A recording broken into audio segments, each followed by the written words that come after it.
आदित्य जोशी। मैं पर्सनली पढ़ना पसंद नहीं करता था, तो ये वीडियो उन बच्चों के लिए जिनकी बोर्ड की परीक्षा पास आ गई और मिनिमम 94 नंबर लाना चाहते हैं, क्योंकि 94% बड़ा अच्छा सा लगता है, 95 के पास है, 94% लाना चाहते हैं बिना कुछ मेहनत करे। तो ये वीडियो बेसिकली मैं 3-4 पार्ट्स में डिवाइड करूंगा, जो नीचे तुम्हें टाइमलाइन में दिख जाएगा। बिना टाइम वेस्ट किए वीडियो चालू करते हैं। अब इससे पहले कि बहुत ज्ञान की बातें करें और सब कुछ डिस्कस करें, इस वीडियो में तुम्हें सब मिलेगा।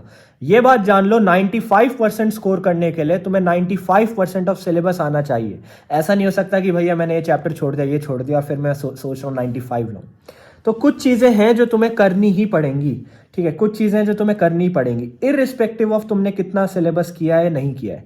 तो वो चीज़ें क्या है वो मैं तुम्हें बताता हूँ। सबसे पहले चैप्टर्स रीड करने बहुत ज़रूरी हैं। बैक की एक्सरसाइजेस करनी बहुत ज़रूरी हैं, जो चैप्टर के पीछे दे रखी होगी। एनसीईआरटी के चैप्टर्स के पीछे एक्सरसाइजेस हैं, चाहे वो फिजिक्स, केमिस्ट्री, बायो हो, चाहे इंग्लिश हो। वो क्वेश्चंस बहुत इंपॉर्टेंट होते हैं बोर्ड्स के लिए। अब तुमने अगर सब कुछ कर लिया है तो तुम उनको रिवाइज करो। अगर तुमने कुछ नहीं किया तो इन पर ज़रूर फोकस करो। फिर तुम्हें क्वेश्चंस लर्निंग बहुत ज़रूरी है। जो तुम क्वेश्चन करो वो तुम्हें लर्न होने चाहिए, ऐसे नहीं क्वेश्चन करके छोड़ दिया। क्वेश्चन के रिपीटिशन होते हैं, ठीक है, रिपीट होते हैं क्वेश्चन। तुम्हें देखना है सॉल्व कैसे हो रहा था, टीचर कर कैसे रहा था, या इसके स्टेप्स क्या थे। बहुत सारे क्वेश्चंस में स्टेप्स के मार्क्स भी होते हैं। अब क्या होता है, जब एग्जामिनर होता है ना, बहुत जल्दी जल्दी क्वेश्चन चेक करता है। तुम्हारे पेपर जल्दी जल्दी चेक करेगा, क्योंकि उन्हें टाइम के पैसे मिलते हैं, नंबर ऑफ कॉपीज चेक करने के पैसे मिलते हैं। तो उसके हिसाब से अगर तुमने स्टेप्स किए हैं और स्टेप क्लियरली दिख रहे हैं उसे, तो तुम्हें ज़्यादा नंबर मिलने के चांस होते हैं। उसके अलावा तुम्हें प्रीवियस ईयर क्वेश्चन तो करना ही है, और PYQ के साथ साथ तुम्हें देखना है, एसेस करना है तुमने कैसे किया, कोई क्वेश्चन गलत तो नहीं हुआ, वो सब ध्यान में रखना है। अब वीडियो चालू करेंगे। पहली पार्ट ऑफ वीडियो उनके लिए जिनका ऑलमोस्ट सिलेबस हो गया है और उनको बस रिवीजन मोड में। तो उनको क्या करना है, अपने नीट पे फोकस करो। नीट पे 80% to 90% फोकस, 10% फोकस तुम्हें बोर्ड्स में रखना है। और उस 10% में क्या करना है, वन शॉट वीडियोस देखो, यूट्यूब में जाओ, समरीज देखो, और वो सब खाली ब्रशअप करो। सेकेंडली, आप प्रीवियस ईयर क्वेश्चन देख सकते हो।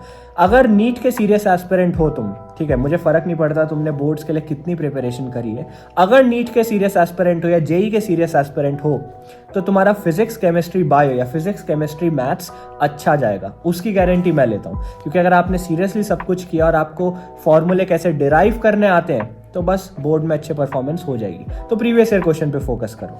अब हम उन बच्चों पे आते हैं जिन्होंने कुछ स्टार्ट नहीं किया है। तो ये वीडियो अब से स्टार्ट होगी उन बच्चों के लिए जिन्हें स्क्रैच से चालू करना है और 1 ही महीना बचा है। तो अगर मैं तुम्हें तुम्हारा वो दिखा दूं कि कब किस दिन कौन सा पेपर है, शेड्यूल दिखा दूं, एग्जामिनेशन डेट्स दिखा दूं, तो तुम्हारा चालू होगा 20 फरवरी से। देखो साइड में दिख जाएगा, 20 फरवरी से चालू होगा और 23 मार्च तक चलेगा। अब इसमें 20 फरवरी को पहले हिंदी, फिर इंग्लिश, फिर chemistry, physics, maths, PE, bio, eco, CS, ये सब तुम्हें दिख रहा है। अब देखने वाली बात क्या है, हिंदी और इंग्लिश के बीच में 4 दिन का गैप है, केमिस्ट्री से पहले 3.5 दिन का गैप है, फिजिक्स से पहले 5.5 दिन का, मैथ से पहले 4.5 दिन का, PE से पहले 1.5 दिन का, बायो से पहले देखो काफ़ी गैप मिल गया, 4.5 दिन का, इको से पहले 1 ही दिन का गैप है, ज़्यादा नहीं है, और CS से पहले तुम्हें मिल जाएगा 8.5 दिन का गैप। तो एक काफ़ी सारा हो गया, ठीक है। अब यहाँ पे तुम्हें क्या देखना है, साढ़े करके क्यों बोला मैंने, पॉइंट्स में क्यों बोला, क्योंकि तुम एग्जाम दे के आओगे, थक जाओगे, तो वो दिन काउंट करे ना करे उसके हिसाब से। अब सबसे ज़्यादा गैप तुम्हें CS के लिए मिल गया है, ठीक है। अब तुम्हें क्या करना है, अगर मैं लैंग्वेज वालों की बात करूं, क्योंकि इंडिविजुअली अब तुम्हें नीचे दिख जाएगा इंग्लिश में कैसे प्रिपेयर करें। तो इंग्लिश, हिंदी लैंग्वेजेस जो होती हैं वो हर बच्चे की बहुत ज़्यादा अच्छी नहीं होती है।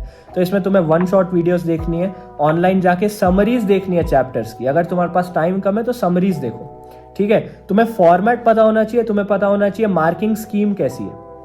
यूजुअली क्या होता है, पेपर में तुम देखोगे जो एसेस लिखने को आते हैं या जो वर्ड लिमिट्स दी जाती है, सपोज तुम्हें वर्ड लिमिट दी 100 से 150 वर्ड्स की, तो बच्चे क्या करते हैं 150 प्लस वर्ड्स लिख देते हैं। ऐसा नहीं करना है, मिनिमम जो वर्ड लिमिट है ना उस पर आके रोक दो, क्योंकि हमें टाइम वेस्ट नहीं करना है। इंग्लिश का पेपर कई बार लेंदी आ जाता है, तो लेंदी पेपर में स्पीड बना के नहीं चलोगे तो नंबर कटेंगे।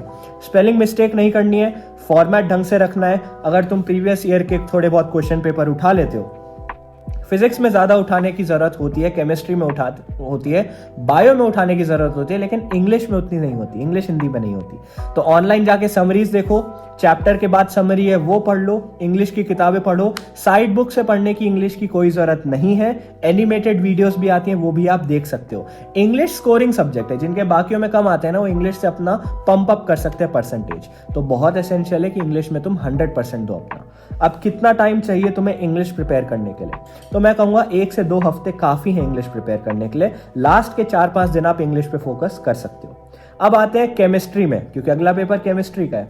केमिस्ट्री में तुम्हें यह पता होना चाहिए कि कई बार वो लोग पेपर में जो चैप्टर के एंड में क्वेश्चंस होते हैं ना, वही उठा के दे देते हैं, सेम टू सेम। एनसीईआरटी में जो क्वेश्चन प्रैक्टिस होती है वो उठा के दे देते हैं। तो मैं चाहूंगा अगर तुम्हारे पास कोई साइड बुक है तो उसमें जरूर दिया होगा एनसीईआरटी कॉर्नर करके, जिसमें एनसीईआरटी के सॉल्व्ड क्वेश्चन आंसर होंगे, वहां पे फोकस करो। सेकेंडली, अगर आप 3 से 4 प्रीवियस ईयर क्वेश्चन उठा लेते हो तो इनफ हो जाएगा केमिस्ट्री के लिए। अगर आपके पास टाइम कम है और स्क्रैच से चालू करनी है केमिस्ट्री, जो कि मुझे नहीं लगता बच्चों के पास ऐसा सिनेरियो होना चाहिए, क्योंकि अगर आप नीट और जेईई एस्पिरेंट हो तो आपने केमिस्ट्री तो करी होगी, तो इतना ज्यादा केमिस्ट्री में डरने की जरूरत नहीं है। ठीक है, हाँ, बैलेंसिंग ऑफ इक्वेशंस बहुत जरूरी है, तो बैलेंसिंग पे ध्यान देना है, इनऑर्गेनिक केमिस्ट्री पे ध्यान देना है, और ये सब चीजों पे जरूर ध्यान देना है तुम्हें। ठीक है, अब क्योंकि तुम ये सब चीजें पढ़ चुके होंगे अपने नीट के लिए, तो बोर्ड्स में तुम्हें ज्यादा दिक्कत नहीं होगी। लेकिन फिर भी सेफ रहने के लिए प्रीवियस ईयर क्वेश्चन करो और ऑनलाइन वीडियोस देख सकते हो। ठीक है, मैंने पहले बता दिया जिन लोगों का ऑलमोस्ट सारा हो गया उनको क्या करना है वीडियो की स्टार्टिंग में, 1 शॉट वीडियोस और वो सब, तो ये उनके लिए जिन्हें अभी स्टार्ट करना है। फिजिक्स में क्या होता है, फिजिक्स में बहुत ज्यादा टाइप के क्वेश्चंस इनके पास होते नहीं है। एक ना एक क्वेश्चन डेरिवेशन का जरूर आएगा जिसमें कुछ ना कुछ डिराइव करना पड़ेगा। तो डेरिवेशंस यूजुअली ये एनसीईआरटी से सीधा उठाते हैं, और बहुत बार एनसीईआरटी में भी क्वेश्चन दिया होता है, तो यहाँ पे तुम्हें एनसीईआरटी करनी बहुत जरूरी है। सेकेंडरी चीज तुम देखोगे, फिजिक्स में प्रीवियस ईयर क्वेश्चन उठाओ, वहां से क्वेश्चन जरूर रिपीट होते हैं। वैरायटी ऑफ क्वेश्चन फिजिक्स में बहुत कम होते हैं, तो प्रीवियस ईयर क्वेश्चन उठाने फिजिक्स में काफी जरूरी है। इसके साथ मैं चाहूंगा अगर 1 शॉट वीडियोस तुम्हें देखनी है तो YouTube में जाके अब बहुत सारे लेक्चरर्स हैं, उनकी वीडियोस आप देख सकते हो। नोट्स बनाने अब मैं प्रिफर नहीं करूंगा, है ना। अगर ऑलरेडी साइड बुक्स है तो उससे पढ़ो, अब नोट्स बनाने मत बैठो। लास्ट 1 मंथ में तुम क्या ही नोट्स बनाओगे, फिर उनको कितनी बार पढ़ पाओगे। अगर तुमने नीट के लिए अच्छी प्रिपरेशन करी है तो फिजिक्स से डरने की जरूरत नहीं है। अब क्या होता है, बहुत बच्चों का फिजिक्स नंबर गिराती है, फिजिक्स परसेंटेज गिराती है। अब क्यों जरूरी है एक अच्छी परसेंटेज लाना 12th में, उसके बारे में लास्ट में डिस्कशन जरूर करेंगे, लेकिन फिजिक्स के लिए मैं यही कहूंगा कि तुम डरो मत, प्रीवियस ईयर क्वेश्चन करो। ठीक है, अब अगला पेपर है मैथ्स का। अब वो बच्चे होते हैं कुछ जो फिजिक्स, केमिस्ट्री, बायो के साथ मैथ्स भी लेते हैं, पीसीएमबी, यार उनके लिए ना मेरे मन में अलग ही रिस्पेक्ट है भाई, बहुत खतरनाक लोग होते हैं वो। मैंने तो नहीं लिया था, मैंने पीसीबी ली थी, तो मैथ्स के बारे में मैं ज़्यादा बोलूँगा नहीं, लेकिन मेरे काफ़ी सारे फ्रेंड्स हैं जिनके काफ़ी अच्छे नंबर आए थे बोर्ड्स में, मैथ्स में भी बहुत अच्छे नंबर आए थे, तो उन्होंने यही बोला था कि हाँ यार, मैथ्स में क्वेश्चन प्रैक्टिस होती है। मैथ्स एक ऐसी चीज़ है कि लास्ट में जाके तुम ऐसे नहीं हो सकता एक रात पहले मैथ्स उठाओ, नहीं, तुम्हें क्वेश्चन प्रैक्टिस लगानी पड़ेगी। तो जो स्टार्टिंग से फ्लो में होगा मैथ्स, उसके लिए ईजी हो जाएगी। उसके अलावा क्वेश्चन प्रैक्टिस के साथ साथ क्विक होना चाहिए मैथ्स में। अगर एक भी कैलकुलेशन मिस्टेक हुई तो तुम्हारा सब खराब हो जाएगा। ठीक है, तो मैथ्स के लिए मैं पर्सनली इतना नहीं बोलूंगा, लेकिन मेरे फ्रेंड्स ने जरूर ये बोला है कि अगर तुम्हारी स्टार्टिंग से प्रैक्टिस रही है तो अच्छा जाएगा। प्रीवियस ईयर क्वेश्चंस उठाओ, क्वेश्चंस देखो कैसे टाइप के वो फ्रेम करते हैं, और उसी टाइप के क्वेश्चंस आने वाले हैं। बोर्ड में बहुत आलस करते हैं लोग, नए टाइप के क्वेश्चन नहीं उठाते। अब आते हैं फिजिकल एजुकेशन में। तो फिजिकल एजुकेशन भी स्कोरिंग है बहुत सारे बच्चों के लिए, इसमें डरने की कोई जरूरत नहीं है। इसमें तुम ऑनलाइन जाके देख सकते हो प्रीवियस ईयर क्वेश्चंस, या तुम्हारे पास साइड बुक्स है वो देख सकते हो। चैप्टर ज़्यादा बड़े नहीं है as compare to physics, chemistry, bio, तो तुम्हें बिल्कुल डरने की जरूरत नहीं है। ये भी इससे पहले 1.5 दिन मिला है। अब ये इंपॉर्टेंट बात है कि फिजिकल एजुकेशन के पेपर से पहले तुम्हें टाइम कम मिला है, तो मैं चाहूंगा स्टार्टिंग में इंग्लिश के साथ तुम इसको थोड़ा थोड़ा कवर करते रहो। बायो से पहले काफी टाइम मिला है, जो कि अच्छी बात है। अब बायो में क्या है, तुमने अगर एनसीईआरटी पढ़ ली तो दैट इज इनफ। बायो में मैं बोलता हूं एनसीईआरटी पढ़ना इज इनफ, तुम्हारे आराम से अच्छे नंबर आएंगे अगर तुमने प्रैक्टिकल्स अच्छे से किए तो। एनसीईआरटी पढ़ो, अगर तुमने नीट के लिए अच्छे से तैयारी की तो डरने की जरूरत नहीं है। इसमें तुम कितने प्रीवियस ईयर क्वेश्चन कर सकते हो, तो बायो में मैं कहूंगा तुम अगर 5 प्रीवियस ईयर क्वेश्चन कर लेते हो, 5 प्रीवियस ईयर क्वेश्चन पेपर पूरे सॉल्व कर लेते हो, तो इस बार बायो में बहुत अच्छे नंबर आएंगे। बायो से बिल्कुल डरने की जरूरत नहीं है, क्योंकि जो नीट एस्पिरेंट है उनके लिए बायो स्कोरिंग सब्जेक्ट हो सकता है। अगर इको की बात करें तो उसमें भी मेरे पास ज़्यादा वो नहीं है, एक्सपीरियंस नहीं है क्योंकि मैं पीसीबी वाला हूँ, बट इसमें भी सेम सिनेरियो मैं कहना चाहूँगा। अब रिमेनिंग इको और सीएस के लिए मैं यही कहना चाहूँगा, प्रीवियस ईयर क्वेश्चंस करो, टाइम कम है तो वन शॉट वीडियोस देखो, और उसके साथ साथ जो क्वेश्चन गलत हो रहे हैं उन्हें समझो गलत क्यों हो रहे हैं। रिपीटिशन से कॉन्फिडेंस आता है और कॉन्फिडेंस से पेपर में अच्छी परफॉर्मेंस होती है। तो ये था तुम्हारा एक ओवरव्यू कि तुम्हें क्या करना चाहिए।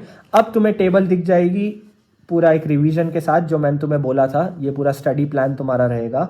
तुम यहाँ पे देखोगे कि यहाँ तुम्हें दिख रहा है कि प्रीवियस ईयर क्वेश्चंस हमने किए हैं कितने, उसके साथ साथ तुम्हें दिख रहा है वन शॉट वीडियोस या ऑनलाइन लेक्चर्स तुमने देखे, किस किस में देखे। जहाँ डबल टिक दिख रहा है वहाँ ज़्यादा ज़रूरत है, जहाँ सिंगल टिक दिख रहा है वहाँ उतनी ज़रूरत नहीं है। उसके साथ तुम देखोगे एनसीईआरटी सॉल्व करना कहाँ कहाँ बहुत बहुत ज़रूरी है। तो जहाँ टिक्स ज़्यादा है वहाँ बहुत ज़रूरी है ना। जहाँ 2 टिक है वहाँ 2 बार तो मिनिमम करना अच्छा रहेगा। अब सुनो, 1 मंथ में मिनिमम 94% लाना बहुत बहुत ईजी है बोर्ड्स में। मैं ऐसा कैसे कह रहा हूँ, क्योंकि यार मैं पढ़ता नहीं था, मतलब मेरा साइकोलॉजी का पेपर था। अब ये तो मैंने मेन पेपर्स की बात करी है तुम्हारे लिए, ठीक है। अब इसमें साइकोलॉजी का भी पेपर होगा, तो साइकोलॉजी के पेपर के लिए तुम पहले ही सुन लो। साइकोलॉजी के पेपर में क्या होता है, सिर्फ साइकोलॉजी की बुक से आता है, एंड वो जनरली ऐसी चीज़ें पूछते हैं जो स्कोरिंग ज़्यादा होती है। I mean, बहुत माइन्यूट चीज़ें अंदर जाके वो नहीं पूछते हैं। साइकोलॉजी में जिसको इंटरेस्ट होता है उनके नंबर अच्छे आएंगे। मेरे आई गेस 99 थे साइकोलॉजी में, 99, और मैंने पढ़ा नहीं था। साइकोलॉजी का पेपर कल था और एक दिन पहले मैं दोस्तों के साथ स्कूटी में घूम रहा था रात को। अब साइकोलॉजी में अच्छे नंबर लाना इज़ वेरी इजी, ये बात दिमाग में बिठा लेना, ठीक है। बोर्ड्स में अच्छे नंबर लाने क्यों ज़रूरी है, अब ये भी सुनो। तो अगर आप नीट एस्पिरेंट हो तो आपको पता होगा बोर्ड्स के नंबर कोई नहीं पूछेगा, बट यही होता है ना, फिर शर्मा जी के लौंडे के इतने अच्छे नंबर आए, आपके नहीं आए। उसके अलावा इंटरव्यूज़ में कभी कभार अगर आपके अच्छे नंबर आ जाते हैं बोर्ड में तो प्रॉफिटेबल रहता है, क्योंकि वो लोग पूछ सकते हैं बोर्ड्स के नंबर, है ना, तो एक इंप्रेशन बनता है। फाइनली अगर आप नीट एस्पिरेंट हो, जेई एस्पिरेंट हो, 100 बार बोल चुका हूँ, दोबारा बोलूँगा, अगर उसके लिए अच्छी प्रिपरेशन करिए तो बोर्ड से डरने की ज़रूरत नहीं, यहाँ अच्छे नंबर आपके आ जाएंगे। All the best for boards. Last का 1 महीना बचा है, पूरे साल पढ़ा नहीं पढ़ा उससे क्या फ़र्क पड़ता है। अब लास्ट का 1 महीना बचा है, 100% दो, बहुत बेहतरीन पेपर दो। उसके बाद जैसे ही बोर्ड का ख़त्म होता है रिलैक्स नहीं करना है, अपने नीट और जेई के लिए लग जाना है, क्योंकि नीट और जेई हमारा मेन फोकस रहेगा। तो बोर्ड्स में आप बहुत अच्छा प्रिपरेशन कर सकते हो। अब यहाँ पे मैंने आपको थोड़ी बहुत और स्क्रीनशॉट्स दिखा दिए कि आपको कैसे प्रिपेयर करना है। और all the best for boards. यहाँ पे तुम दोबारा देखो कौन सा सब्जेक्ट किस दिन है, कितना तुम्हें टाइम मिल रहा है और क्यों बोर्ड्स में अच्छे नंबर लाना ज़रूरी है, याद रखना, ठीक है। You can do it, I believe in you. Thank you.